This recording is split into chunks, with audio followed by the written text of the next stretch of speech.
Welcome to Superstitions and Traditions. I'm Kristen. And I'm Trish. Okay. Are you ready? I'm ready. Today is Point of View. Okay. And we are going to talk about the Radium Dial girls.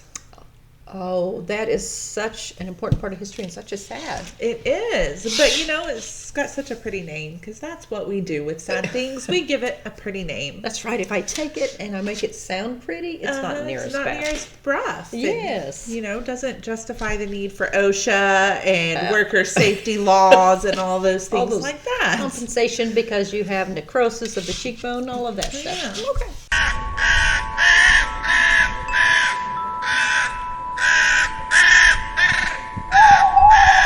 Here we go. All right. So this is Point of View. Point of View. So I'm going to read you a little story. Okay. And then we will discuss it. I was fortunate to find my job in a factory that paid well, 3 times the amount of money I would make at any other factory. Not only was I making good money, I was also helping the war effort. The paint I used on the dials was called Undark. It glows, never dimming, and the watch dials were used by our soldiers. They could see them at night. Uh-huh. Okay. Okay. I'll be quiet until the end.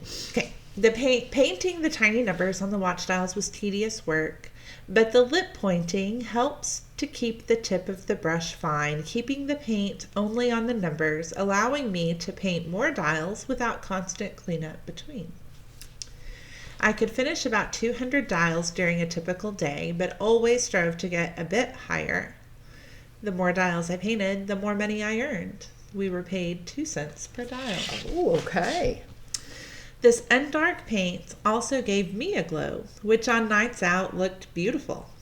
I sometimes used a little extra paint to adorn my nails, lend a shimmer to my dress, or even give my teeth a pearly white look. The company had been in business for a couple of years when I started, and though the paint contained small amounts of radium, they assured us all it was safe because it was diluted. Of course. A woman, Marie Curie, and her husband discovered radium about 15 to 20 years before. We knew handling the radium itself caused harms, but small diluted amounts like that was in the paint surely was fine. Sure. At least that is what we were told. I saw no reason to doubt my boss. Several young girls I knew worked there, and in the couple of years since the company began, everyone had seemed fine. Okay. Some were even able to attract their husbands while working there. Oh, okay. I'm sure the glow they got from the paint was a factor. It's just gorgeous. I bet it is, especially down the road. Mm-hmm. One woman got sick within a few years of working. She had tooth and jaw problems. We all heard about poor Molly. Rumor was it was syphilis that did her in. Since then, we have all had health issues, tumors popping up, teeth falling out, weakened bones, fatigue, and such. Our boss gave us the name of a doctor who was helping. Oh, yay. Yay for the boss. Uh-huh. When the man in the factory who made the paint died of similar symptoms, the cause was known to be radium poisoning. We began to question then. One of our friends saw a doctor she found on her own. She had left the factory by then, and as she told her new doctor of her ailments, he asked where she had worked. When she told him United States Radium Corporation, he knew exactly what was causing her jaw pain. It was confirmed for all of us. We were being poisoned by the paint. Suddenly, the strange things, like taking our paintbrushes and replacing them with pens, and allowing doctors to see us in the factory suddenly made sense. They knew, and they were hiding it from us. Of course. We found the chemists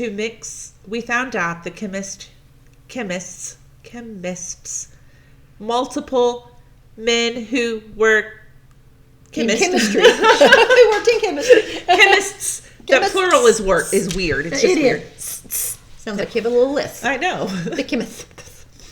We found the chemists who mixed our paints are to work with the product behind lead screens. They used tongs and they wore masks. They knew they were poisoning us. The company even dispersed literature to the medical community about the injuries and illnesses caused by radium. By 1924, 50 of us were sick and dozens were dead, the cause usually associated with syphilis. The job killed them and ruined their reputations. The doctors they suggested were bribed to hide the diagnosis from us. They didn't want us to sue. And if they could just keep us in the dark of the cause of our ailments for 3 years, we wouldn't be able to sue anyway.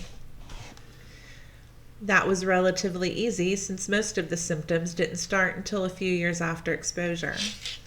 Even after we realized what was happening, finding an attorney to take our cases against a huge corporation was difficult. The situation seems impossible to win. We will all die with a gorgeous glow from the elite job of the poor working girl. Okay. So, first of all, this is why, as a nation, we should celebrate that we have government agencies and other entities that are, their job is to make sure that this does not happen again and to help stand up for the worker who is in this situation that has been exposed to things that they shouldn't be exposed to. Right. So at this time, there was no OSHA. Right. OSHA didn't exist. There actually, this is one of the reasons OSHA exists. Yes. There weren't unions, but there was a coalition. We were starting to have protections at work, and Took a little while after the Industrial Revolution and all of that to get everything going. There were already laws in place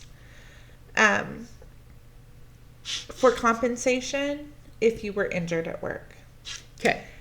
But the injury or the illness had to occur within 3 years, or had to be reported, and there was a statute of limitations at 3 years. So after 3 years, you After could not... 3 years, there was nothing. So that's why he said if they could keep them for 3 years, keep it all hidden and all, then they could. Yes. They could avoid lawsuits or any of that stuff. Okay, so radium we know is radioactive material. Yes. And it's... it was a popular thing at this time. It was believed. We knew it. It was pretty new. I mean, Yes, really. it was when you new. think about it. So the first factory opened in 1917. Okay. Radium was discovered in 1898. We knew by the time the factory opened that handling radium was a bad idea. Right. We knew that radium caused illness and injury. Yes. There was common belief, though, that teeny tiny little bits of it was fine. Yes, and it was used there's no in everything. bioaccumulation. Yes. No, just use, and especially when you put it in your mouth. Right. Well, they there's made water out of. They made radium water to drink. Yes, to, give you a healthy give glow. you that healthy glow. And It was used in makeup, and it was used all over the place. So, but they did know enough to know that the chemist and some of the other people that worked with it, they kept them with different levels of safety. Yes. If you were going to touch a big chunk of it, then you have to be the one that divvies it up Yes. to everybody. Breaks it up, divvies it up, then we're going to keep you safe and keep you behind this. If not, then you just go. And they chose women because they needed the small hands. Yes. To do the little tiny... Not just the women. These were young. 14, yes. 18. These were young girls. And they needed the money. Things were tough. Everybody was going off to war, so the times were difficult. They thought they were doing their patriotic duty, serving the country, were having it where soldiers could read their watch at night. I mean, to me, when you're that age, it sounds like, I mean, this is a win-win for you, is what you're thinking. You're going out, you're making a difference, and then... And you're getting more money than Yes. if you were at any other job. That's right, and it sure beats waiting tables or whatever else might happen. Yeah. So... I can't have... They would paint their teeth with it. I know, to give it that shiny White. glow and their stuff and It was reported that these girls, when they left work, they glowed. they called them the ghost girls. Yes, because of how it showed up on their skin and just the particles itself that was on it. I mean, and it took like I can't remember how long it took for the first case to I mean, there were little things along the way, but the first death was in 1922. So it was about 5 years. Right. And the woman had tooth problems. So she went in and had a tooth extracted. A couple weeks later, has to go in and have another one. Well, where the teeth were, ended up just an abscess. So as it progresses, she goes back in, and her dentist, checking her jaw, a piece of it just fell out. Fell off. Yeah. And then he was just able to pull the whole thing out. Oh. Sitting in the dentist's office, and within a few months, she had passed.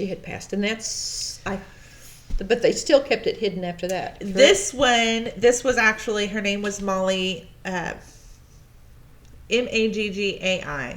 Maggia. I'm not sure the real pronunciation. Right. But she's the one, like, her death certificate said syphilis. And that's another thing that they had to go through, was not only, I mean, do they have all of this, but for all that period of time, I mean, people think that they actually had syphilis. And that's so, they're out there thinking they've slept around and then those things, when all they wanted to really do was to serve their country and make some money. And the last of the Radium girls didn't die until 2014. 107 years old. You go. But she hadn't had the she worked for a few months. And she didn't like the texture of it. So she refused to. They would have them take the little tiny paintbrush and put it and do that to get that tip, to get the really fine point, like after ever so many numbers. And she wouldn't do that. So her boss suggested she probably shouldn't work there anymore. Oh, thank goodness. Yes. So she only worked there for a couple of months, but she did battle cancer throughout her whole life. Right. She lost all of her teeth by the time she was 30. Oh, wow. But had lost all of her teeth, had cancer, but still lived to be 107. So there was a lawsuit, correct? There were several. Were they compensated? Eventually. How long did all that? They started filing lawsuits around 1926, I believe, is when the first one was filed. There were 3 different factories in the U.S. There was one in Connecticut. The very first one was in New Jersey. Okay. There was one in Connecticut, and there was another one in Illinois. And they all knew. I mean, they all knew. But the first lawsuit was filed in New Jersey, I believe, around it was almost 10 years after the place opened. And they had to fight extremely hard to get any compensation. They had to go up to the Supreme Court. Really? It had to go before the Supreme Court before there was any compensation. So then what happened to the Radium Dial company? Did it close? Did it? When they first started getting some bad publicity, the one in Illinois changed its name. Like they closed the factory and a new factory opened with a new name, but did the same thing. But it was the same people. Thing. Eventually, they all closed. And I think 5 women, right, were the original. And they had all passed by 1930. The original. And what were they given, like the settlement of $10,000 each? Yeah. I mean, which then was, still not good, but yeah. Wow. Yeah, they weren't. I mean, the first one, it started with one woman who was like, I'm going to do this. Behind the scenes, so we'll back up a little bit. Behind the scenes, this coalition, and I can't remember the name of it, but it's a coalition for workers' rights. And the woman who is head of it and a journalist had taken this on and was doing investigations behind the scenes. Okay, to try to figure out all of it. So she ends up working with the business owner, but not intentionally. So she's talking to him. Well, he's saying, give me what you're finding. So she gives him her findings. Okay. He alters them, publishes them with her name on it, saying it's fine. Oh. With this woman's name on it. So then, people kind of turned against her. Well, she ends up finding the women and helping them find an attorney. It took 2 years for the first 5 to find an attorney that would represent them, because they didn't want to go against this gigantic company corporation, right? And the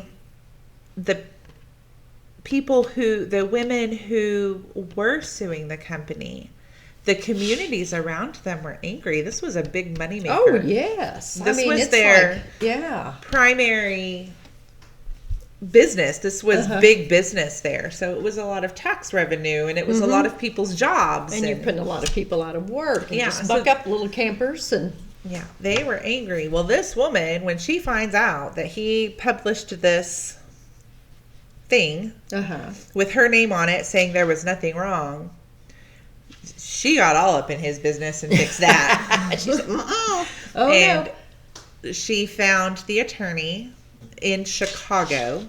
So this is the Illinois. It's the first lawsuit, I think, was filed in Illinois. Okay. Found an attorney in Chicago. The girls are so sick at this point they can't travel to Chicago. You can't Zoom. No. So they make it. They do their court case. They win. But the business appeals. The first woman died the day after she found out that the first appellate court upheld the ruling. Oh, goodness. So she knew that, but they immediately went higher. So, but she did her final testimony. They came to her house in Ottawa, Illinois, and she testified from her deathbed. Oh, my goodness. She was too sick. Too sick to travel. And she had traveled for the first case, collapsed while she was there. She was just barely, they were literally falling apart from the inside out. Because it would just eat them.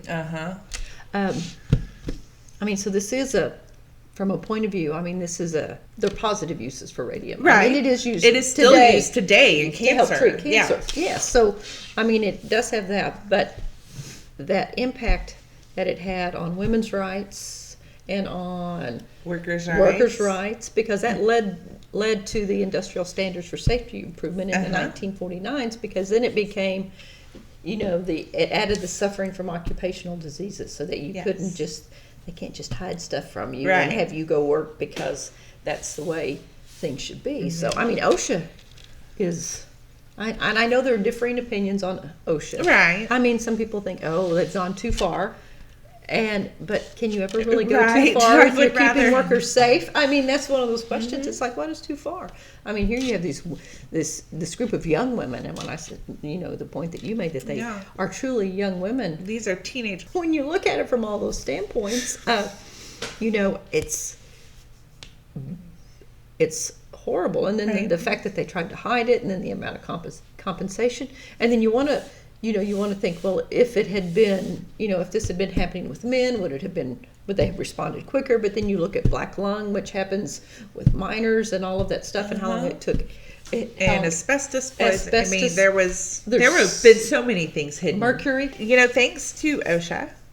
Yes. At the time OSHA was formed, we were averaging across the U.S. about 40,000 workers' deaths a year. Yeah.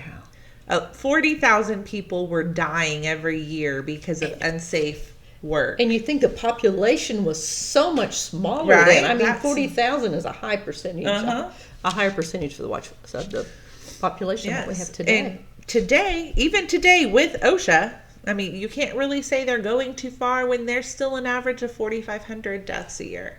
Yes. No, So, you can't. you know, I mean, they've obviously made huge strides in worker safety, but there is still a long ways to go. Yes. I mean, there's still businesses, and, you know, businesses need to turn a profit. Right. But that profit shouldn't come at the health, safety, and the risk of... Nobody should have to go to work to support their family and feed themselves, house themselves, clothe themselves, and put their life in danger to do so. Right. Nor should a community be so in need of that business that you're willing to angry. Sacrifice your 14-year-old girl. Hey, sorry about it. Get back up there and work. I mean, so, you know, but I think, you know, as we continue to just move forward, hopefully we don't move back. That's all. Right. I mean, and there are jobs out there where you know you're going to work and putting your life on the line. Police officers, firemen, or the road workers, all of that. I mean, you know, they're just jobs that you do know every day that's an inherent risk that you take. But there's also precautions and safety guidelines in place that are designed to keep you safe. And then I think some of those came out during this. I think after that, the company stayed in business for a while, even after the lawsuit. But part of it was, hey, we'll tell people it's bad for you now, and they'll put it in your mouth. Right? Yeah, they continued using radium. I don't know if those particular businesses stayed open or if they were rebranded or what. Right. But they continued using radium to paint watch dials until the 70s. Oh, wow. I knew it was a while, but I didn't realize it was up into the 70s. Did they still have people that hand painted them? I guess they would have to. I would think so. Unless maybe they had stencil stamps. Maybe you put them in I don't know, but... I know that the symptoms of radium poisoning mimicked symptoms of syphilis. Yes. There were a lot of similarities. But were there enough to really... I mean, were you just wanting to shut women up? Ruin their reputation? Because, you know, once it said, well, they had syphilis, then everybody's really angry with you now, because not only are you trying to close the plant, but, you know, you were sleeping around and you have syphilis. That's what's going on. You're trying to say it's this when it's not. Lots of those girls' death certificates said syphilis.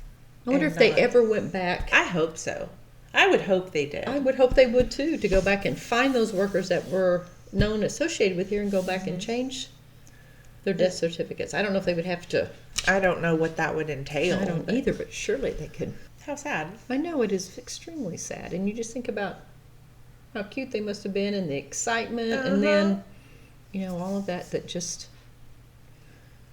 It turned out to go the wrong way. And painful, horrid. Oh, painful, horrible. I mean, the necrosis of the jawbone and it just being able to just splinter off and come apart and all the lesions and sores. It's just... Right, and tumors. Tumors. Oh, giant tumors. Yeah, there was one woman who had a tumor develop on her hip. And by the time she died, like, she had no vertebrae left. It had eaten it away. I mean, it's just extremely painful. Horrible. All right. Well, I think that is an extremely sad time in American history, and we do have a lot of those. But again, what do we do from history? We learn from it. We learn from it, and a lot of us are better for it. Our working conditions are better because this happened. And sadly, but that's right. Sadly, but we do want to take a moment and be appreciative and say, "Hey, you know, thank you for your sacrifices they made for all of us." Yes. So, all right. Well, let us know your thoughts and tell your friends. We are up to 2,500 subscribers. So oh, thank you guys. That's awesome. I love that. And stay away from shiny, glowy things. Don't put them in your mouth. I remember Grandma doing that when she would paint. She did always, but not with radium. Not with radium. No, but she would. With her acrylics. She would paint that. And then when she was doing the little eyes or something on her like little that woodworking. To make it a little sharp. Oh, Grandma was the cutest. Yeah. Oh. Well... So, all right. Let us know your thoughts. Like, share, tell people. We'll get us some more subscribers. That's right, guys. Thank you.